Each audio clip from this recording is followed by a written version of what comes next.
Hello, I'm back. Penny here with what will probably be a series for 2021. And that is, I wanted to chart my journey of trying to secure a Submariner this year. That is my number one watch resolution. And, I want to kind of talk out in this episode what my plans are. And I don't know when it's going to happen necessarily, but I want to kind of map out what's ahead, if you will. So this is really for watch collectors who are nerds about the strategy side of things, just kind of envisioning and re-envisioning your collection. This is a little bit of what my mind is like. Okay, so first off, you have to sort of think about what I already have in the collection, the 6 pieces, the IWC, the BLNR, the Polar Explorer, the Speedmaster Trilogy, the Speedmaster Hesalite, and the Black Bay 58. So that's my current collection. I like it very much. If you've seen any of my other videos, you know I am incapable of selling a watch. I have done it before, but it torments me. So this is the basis of my collection going forward, and I just have to build around this. Okay, so a Submariner would be entering this mix. Now, if I could sell a watch successfully and leave it and let it stay sold, because watches that I sell, I tend to buy back. I always buy back, and you'll hear a little bit more about that in a second. But if I could sell some watches and reboot the collection, I actually would make some different choices. So my ideal 10 watch collection, because I only want to have 10 watches at the end of the day, it wouldn't look like this. This is not really the bedrock for that. It would look a little different. So my ideal 10 watch collection would be 5 Speedmasters and 5 Rolex sports models. These are my tastes. I love the Speedmaster. It's my favorite watch, and I absolutely love the Rolex sporty models. They just really put a smile on my face every time I put one on. I just love them. So I would love the symmetry of having 5 Speedmasters and 5 Rolexes. But because I live in Crazy Town, I'm pretty sure I'm not going to sell the IWC or the Black Bay 58.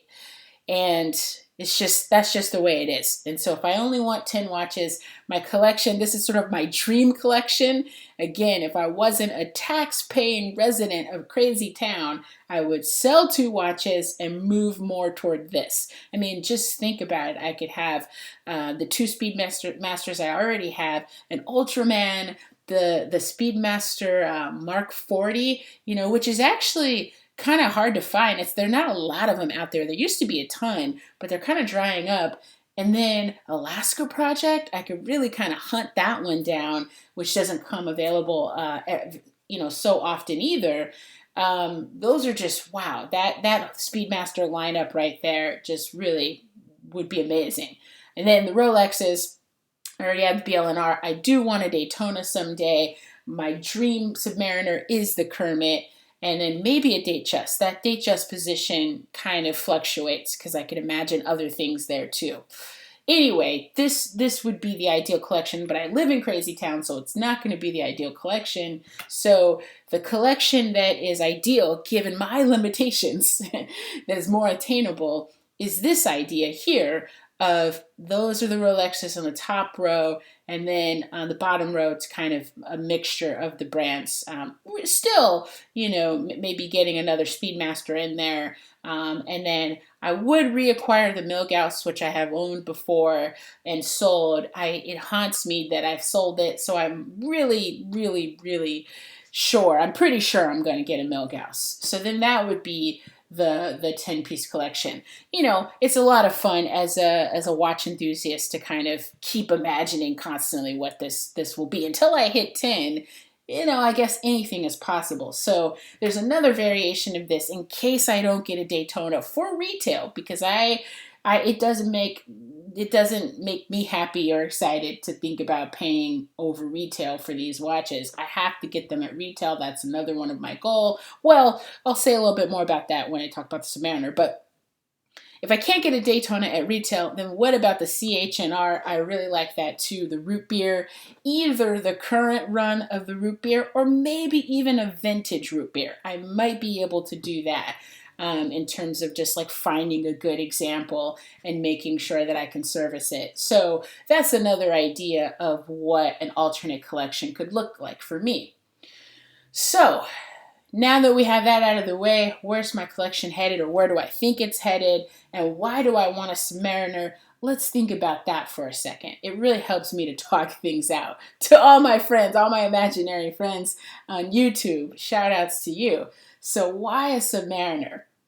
Well, honestly, I do think a little bit about getting the Milgauss next, but I think maybe in some ways the sub sort of feels like this elephant in the room, like this kind of, I don't want to say a cloud hanging over me, but if I'm into Rolex sports models, which I am, and I love the GMT function, so that's why I have two GMT Rolex watches, then it's sort of like a huge omission, maybe a weird omission not to have a Submariner. It's the quintessential, arguably the quintessential Rolex, but definitely the quintessential sports Rolex, right? So it just feels like my collection has a bit of a gap by not having a sub. And I do think, once I get one, maybe some of those Rolex slots could change depending on my tastes, right? So that's kind of why I want a Submariner. I do like classic, boring designs. That really excites me, like the Speedmaster. So when I got to see the Submariner 4041 last month or a few weeks ago, it was a bit underwhelming, but it was also perfect. I was like, this is awesome.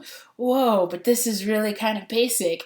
I think that I could probably go the distance with that design in terms of just staring at it and enjoying it, because I enjoy the Speedmaster's design so much, and it's also really boring. So I think there's something in that mix of kind of utility and classic designs, nothing too over the top, that I really like.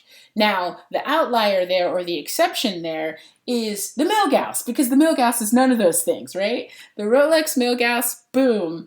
I've had it. It was quirky. I like a little bit of quirky. I think that the Milgauss represents Rolex like at its wildest. Maybe the Air King, people could say that. But this is like the button-up collared, person, really kind of straight lace, getting a little bit wild, right? Getting a little bit tipsy.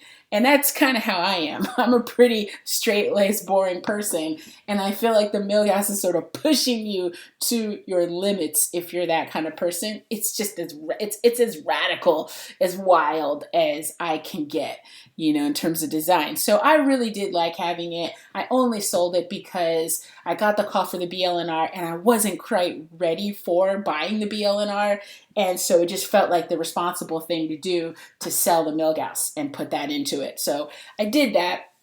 I sold the Milgauss, sold the Speedmaster, bought the Speedmaster back immediately, and then now it's been almost 2 years. I have not repurchased the Milgauss, but you can believe that it keeps coming up in my mind that I did like that watch. It was heavy, so that was the only kind of strike against it, is that on my wrist it was a little heavy. It's a heavier cage with the heavier case with the Faraday cage. So that's the only downside to it. But I think it won't hurt my wrist. I can still rock it. But we'll see. There is a possibility that the heft of it is a little bit much. But anyhow, in terms of strategy, I think because the Milgauss might be discontinued, you could make the argument that I should go for the Milgauss first. Right now, Milgausses are out there. They're selling from anywhere from like $7,500, and up. And this is, probably without papers. I could also ask the AD, can you get me a Milgauss and get it at retail? So, but if the Milgauss is in danger of being discontinued, which a lot of people speculated it is, then that kind of moves the Milgauss up, I think, in terms of urgency, because it will be terrible for it to be discontinued. Prices will soar. They will stabilize again eventually, but it still will be more than it is now. It'll be worth more, cost more than it is now, which is kind of an annoyance. So some probably could argue, what do you think? Does it make more sense to get the Milgauss before the sub, just because of that very fact that the Milgauss is likely to be discontinued, whereas the Submariner, the new Submariner, it obviously just came out, so you have time to try to acquire that. Well, those are good arguments, I cannot deny. But when I look at the Kermit, it's the only sub that I think about as, yes, unequivocally, I would rather have that than a Milgauss today, or I'd rather have that before the Milgauss, even if it means potentially losing out on the Milgauss because the price will be too high and I won't want to pay it. So if that's the case, then I think it makes sense to go for the sub. Like I said, I like Rolex sports models. I don't have a sub, so it's sort of like I'm so curious. I'm sub curious. I've had one on my wrist before, but I've never spent a lot of time with one, haven't borrowed one.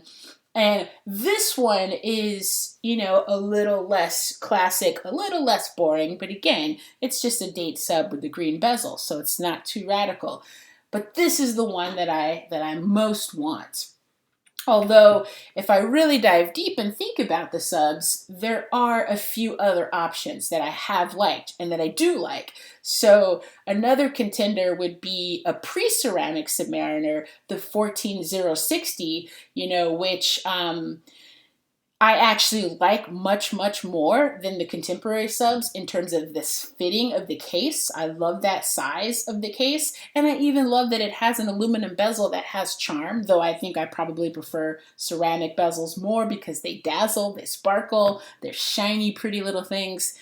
But I would say my number 2 choice in a Submariner is the 14060. My number 3 choice is the newest 41 millimeter 124060 Submariner, which is, the one without the date. I don't know which of these is the easiest to acquire. Well, it's obviously the 2-liner pre-ceramic sub, because I can just go in the gray market or the pre-owned market, not even the gray market, the pre-owned market, and find one. My challenge, the only thing that has stopped me from doing this, and actually right now I have enough savings that I could probably get this, this month, a cheaper one.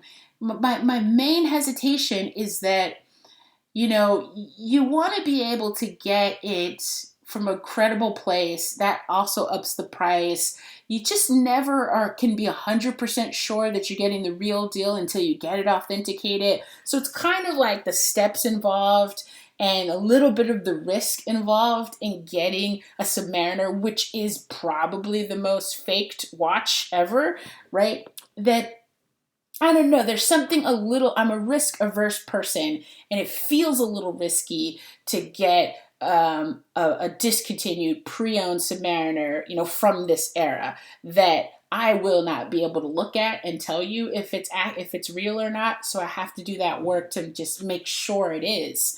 And then the bracelet, there's just no way around it. I hate the pre-ceramic bracelets on Rolex. It's just not as good to me as the newer bracelets. They feel more sturdy. So that's probably why I haven't just gone for it and said, look, I have the funds. I can just go ahead and get a 14060 because I love that case size and I love that design.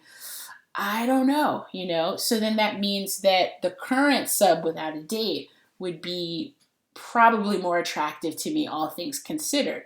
Now, of course, the Kermit is my number 1 choice. So I think what's going to happen on this journey, at least for the first 6 months, this is January 2021.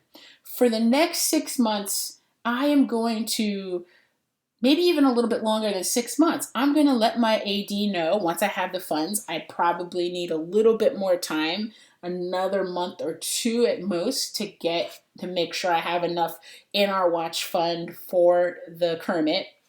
Once I have that set, I will go and talk with him and let him know I'm serious now. I would love to have a Kermit. What do you think?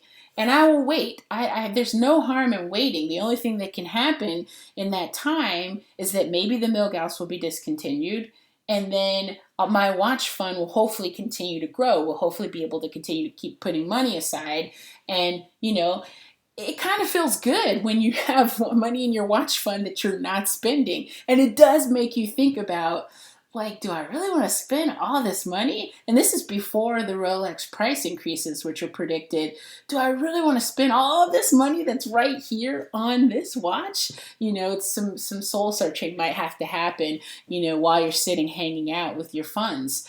So, but I think I can wait a good 6 months, maybe longer. There's no harm in waiting even 6 to 8 months or so and see, because if he's encouraging and says, I can get you one, it's just going to take some time, then hey, I can wait. But if he's kind of like, I don't know, that's a hard one, then I'll still wait, but I won't be as encouraged, right? Like, I'll give him a chance if he's kind of skeptical about it. But I need to have that kind of upfront, frank conversation with the AD, but only once I have the funds, and see what's up. A lot of people in the comments on my other video where I visited the AD said I should have bought the Note 8 sub, I should have bought the Submariner, because he was showing it to me, and I'm clearly not a Kermit level customer. Fair enough, I am not. I can maybe buy a watch a year, two in a good year. I've bought two from him in a good year.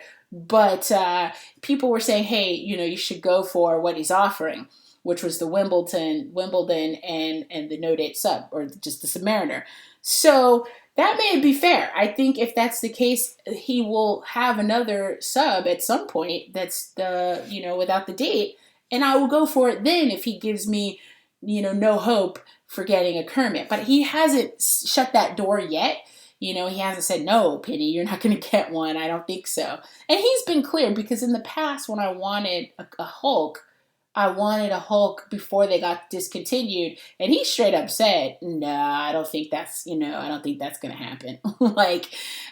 It was kind of like they had slowed production of them, or they had not been delivering them as much, and whatever the case, he pretty much said to me, "No, you're not going to get one." So I think he'll be honest. Like, if I'm not really being considered for a Kermit, I think I can find that out, and then I'll move on probably to either the Milgauss, because that's still something that really appeals to me, or I'll get the Submariner, or hopefully get a regular Submariner. But my dream in all of this, the takeaway point, is that I want a Kermit. That's the one that I'm willing to wait for a while if I have to. And if he tells me it can happen, but it won't happen for like a year, I think I can even wait for that, but I just need to get some sense of, like, am I in the running for it? So anyway, that's the first episode of my quest for Submariner in 2021. We'll see what happens. I'll keep you posted. I don't know what's going to happen. I'm getting close with my saving goal, so that's getting exciting and a little nerve-wracking. Thank you for watching.